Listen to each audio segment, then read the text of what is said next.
খুবই ভয়ঙ্কর লাগছে।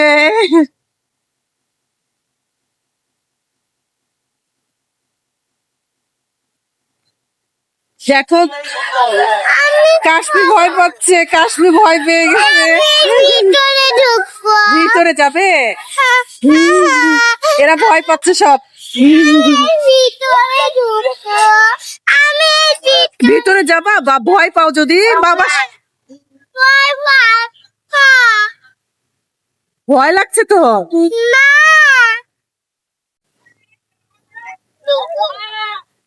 আমাদের বাচ্চারা সব নেমে যাচ্ছে। কেমন লাগলো? অনেক ভালো।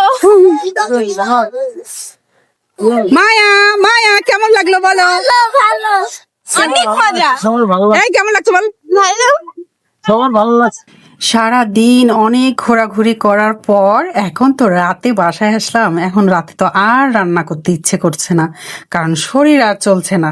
সারাদিন অনেক ঘোরাঘুরি করছি। এখন শেষে আমি কি করব মাথায় মানে বুদ্ধি নিয়ে আসলাম কি করা যায়।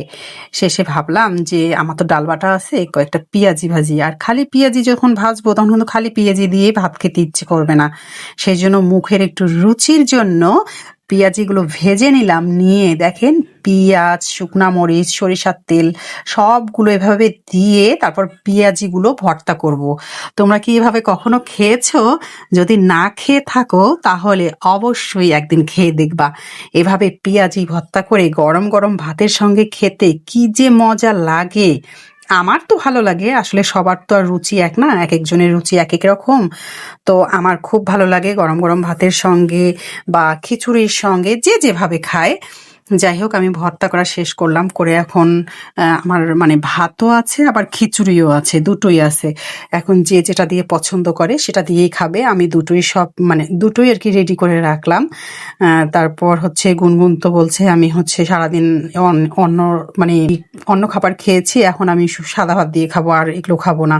তখন গুনগুন সাদা ভাত দিয়ে খাচ্ছে, ওর বাবা খিচুড়ি দিয়ে খাচ্ছে, এক একজন এক একভাবে খাচ্ছে আর কি। যাই হোক, তোমাদেরকে বললাম আমি এভাবে ভর্তা করে খাই। তোমরাও যদি শর্টকাট অনেক সময় আর কি কিছু রান্না না করতে ইচ্ছে করে, তখন কিন্তু এভাবেই সহজভাবে এই পেঁয়াজি ভর্তা করে খেতে পারো, অনেক ভালো লাগে।